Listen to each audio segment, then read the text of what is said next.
Hello guys, કેમ છો? મજામાં છો ને? આજે એક ફરી આપણે વિડીયો લઈને આવ્યા છે. અને કારણ કે કેરી ખાવી તો બધાને ગમે છે. તો માટે પ્રથમ તો કલમ રોપવામાં આવે છે.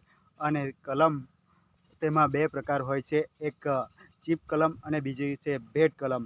તો અહીં જે ખેતર છે તે લગભગ 8 વીઘા છે, તેમાં કલમ જ રોપવામાં આવી છે. તેમાં સરસ મજાની એવી કલમ હજુ 3 વર્ષની થઈ છે અને તેની રખેવાળી પણ કરે છે તે દીપકભાઈ છે. દીપકભાઈ અને તે આ કલમની માવજત કરે છે. આવી સરસ મજાની માવજત કરી છે અને આ કલમ જે ઉછેરી છે, સરસ મજાની કલમ પણ થઈ ગઈ છે. ખેતરમાં આ કલમ સરસ મજાની જોઈ શકો છો. અહીં આ કલમ ઘણી એવી છે, 8 વીઘામાં જે છે કલમ છે તે તમે જોઈ શકો છો. આવી સરસ મજાની એવી કલમ મોટી થઈ ગઈ છે. તમે કલમ જોઈ શકો છો. ઘણા એવા ખેતરો જે રોપવામાં આવ્યા છે, સરસ મજાની કલમ છે. એ માટે 3 વર્ષની થઈ છે.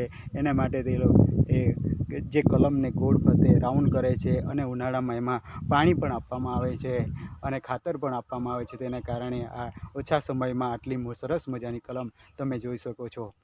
કલમ અને સરસ મજાની એવી માવજત કરીને કલમ ઉછેરવામાં આવી છે અને તેમાં કેરી પણ આવતી થઈ ગઈ છે. તો આવા જ વિડીયોને જોવા માટે મારી ચેનલને સબસ્ક્રાઈબ